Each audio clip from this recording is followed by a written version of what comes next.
welcome to Ecoholics. In this video, let's talk about the absolute advantage theory. So this theory basically was given by, you all know the name, who is father of economics. He is Adam Smith, right? Yes. So the theory was given by Adam Smith in 1776.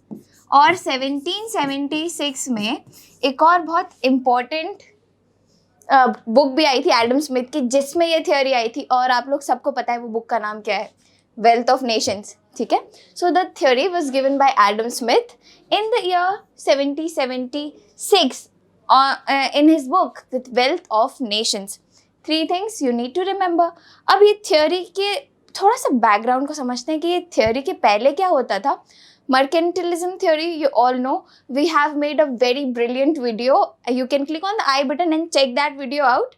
So mercantilist जो view था वो basically क्या था कि in the late 17th century उसमें वो लोग क्या सोचते थे कि आप जितना हो सके सिर्फ और सिर्फ एक्सपोर्ट कीजिए, इम्पोर्ट मत करो, सिर्फ और सिर्फ एक्सपोर्ट करो, बुलियंस इकट्ठा करो, ऐसे में आपकी कंट्री पावरफुल होगी.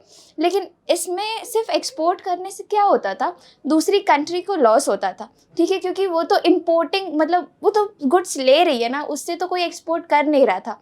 तो यहाँ पे नेशन कैसे ग्रो हो रहा था, at the expense of another country, जिसको हाईली क्रिटिसाइज किया था एडम स्मिथ ने कि trade is not a zero sum game. ठीक है, ये दोनों के लिए बेनिफिशियल होना चाहिए, तभी ट्रेड का कोई मतलब रहेगा. ठीक है. So do check out that mercantilism वाला वीडियो.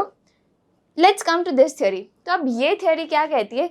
सो एब्सोल्यूट एडवांटेज, एब्सोल्यूट वर्ड का क्या मीनिंग होता है कि किसी भी गुड को आप किसी कंपीटिंग एंटिटी या कंपीटिंग कंट्री से बहुत अच्छे से प्रोड्यूस कर पा रहे हो गिवन रिसोर्सेज पे.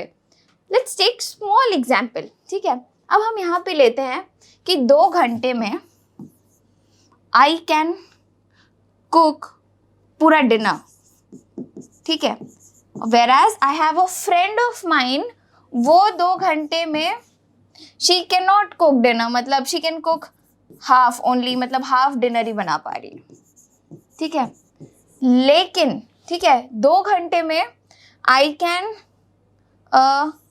type 10 pages, whereas 2 घंटे में she can type 30 pages. ठीक है. सो यहाँ पे कैन यू सी कि 2 घंटे का टाइम है. ठीक है, हमारा कंपैरिजन है 2 घंटे के टाइम फ्रेम में मैं क्या क्या कर पा रही हूँ, डिनर, पूरा dinner I can make, whereas my friend can only make half of dinner. लेकिन उसी 2 घंटे में वो 30 पेजेस टाइप कर पा रही है जल्दी जल्दी, और मैंने कितने किए, सिर्फ 10. तो मेरे को क्या करना चाहिए, मेरे को बनाना चाहिए डिनर, और मुझे उससे कह देना चाहिए कि यार you don't make dinner, you just type out these pages. तो इसमें मेरे को किस पे एब्सोल्यूट एडवांटेज है, मेकिंग डिनर. उसको किस पे एब्सोल्यूट एडवांटेज है, टाइपिंग पेजेस में, मतलब उसको टाइपिंग में एडवांटेज है. ठीक है, और सेम रिसोर्स 2 घंटे के टाइम में ही. ठीक है. So that is the meaning of your absolute advantage. ठीक है. I hope the meaning of absolute advantage is clear. Moving forward, अब this definition might look very long, very difficult, लेकिन it is not. Okay, when one nation is more efficient, मतलब उसके पास क्या है, absolute advantage है, then another in the production of one commodity, but it is less efficient, मतलब absolute disadvantage है than other nation in producing second commodity, then both the nations can gain by each specializing in the production of the commodity. This sounds very difficult, right? Let's look at this table and now understand. अब यहाँ पे क्या है, 2 countries है, US, UK. ठीक है. अब यहाँ पे लेबर आवर हम लेते हैं, एक घंटे के लेबर आवर में US can produce 6 bushels of wheat 1 घंटे में. ठीक है. Whereas UK can only produce 1 bushel of wheat 1 घंटे में. मूविंग फॉरवर्ड टू वीट, अब US 4 yards ऑफ क्लोथ बना रहा है, ओनली 4 yards ऑफ क्लोथ 1 घंटे में, वेयर एज UK 5 बना पा रहा है.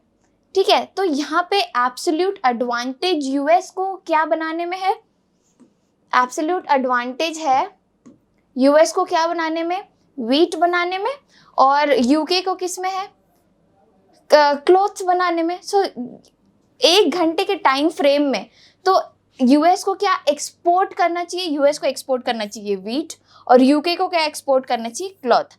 इसमें क्या होगा, both the countries will specialise. US क्या एक्सपोर्ट करेगा, यूएस एक्सपोर्ट करेगा व्हीट, और यूके क्लॉथ। ठीक है, क्योंकि यूके को क्लॉथ बनाने में एब्सोल्यूट एडवांटेज है, वेरास यूएस को व्हीट बनाने में एब्सोल्यूट एडवांटेज है। तो ट्रेड ऐसे होगा, एक व्हीट देगा और क्लॉथ लेगा, एक क्लॉथ देगा और व्हीट लेगा। That is the meaning of your having absolute advantage in production of a commodity. Assumptions. Now हमने क्या assume किया था कि 2 कंट्रीज है। हमने अपने एग्जाम्पल में कौन कौन सी कंट्री ली थी, हमने ली थी यूएस और यूके। सो 2 कंट्रीज, 2 कमोडिटीज। 2 कमोडिटीज कौन कौन सी थी, व्हीट और क्लॉथ। व्हीट और क्लॉथ भी लिया था, तो ये 2x2 मॉडल है, 2 countries and 2 commodities. Okay, free trade, कोई ट्रेड बैरियर्स नहीं है, इट्स अ फ्री ट्रेड। ठीक है, उसके बाद labour mobile with in the country and perfectly immobile between the countries. अब ये तो हुए अजम्पशंस, और अजम्पशंस क्यों ही होते हैं, आगे जाके कॉन्स प्रोज कॉन्स में उन्हीं का काम होता है, तो अजम्पशंस को ही हम लेटर कॉन्स में लिख देते हैं। ठीक है, सो प्रोज क्या है, एफिशिएंट यूटिलाइजेशन ऑफ रिसोर्स। हम अपने रिसोर्सेज उन चीज़ों को प्रोड्यूस करने में वेस्ट ना करें जिसमें हम एब्सोल्यूट एडवांटेज हमें नहीं है। ठीक है, तो सबसे पहली चीज़ क्या है कि एब्सोल्यूट एडवांटेज के अकॉर्डिंग अगर हम ट्रेड करेंगे तो हमारा एफिशिएंट यूटिलाइजेशन होगा, किसका, रिसोर्सेज का। Second thing is lower cost of production due to economies of scale. अब हम उसी में घुस गए हैं। ठीक है, you all know the concept of economies of scale. आपका कॉस्ट ऑफ प्रोडक्शन वो हो जाएगा कम।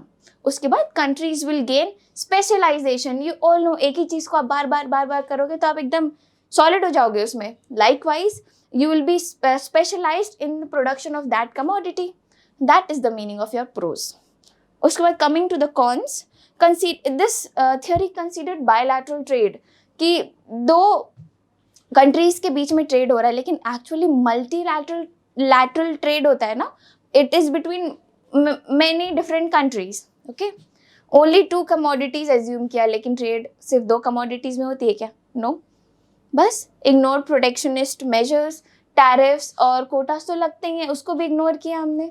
ठीक है, तो जो अजम्पशंस था वही हमारे यहाँ कॉन्स में आ जाता है। ठीक है, these are few pros, cons, and this was all about the absolute advantage theory. We'll be learning about different theories of trade in our subsequent videos, and if you do like this video, please like, share, comment and subscribe to our channel Ecoholics. Thank you.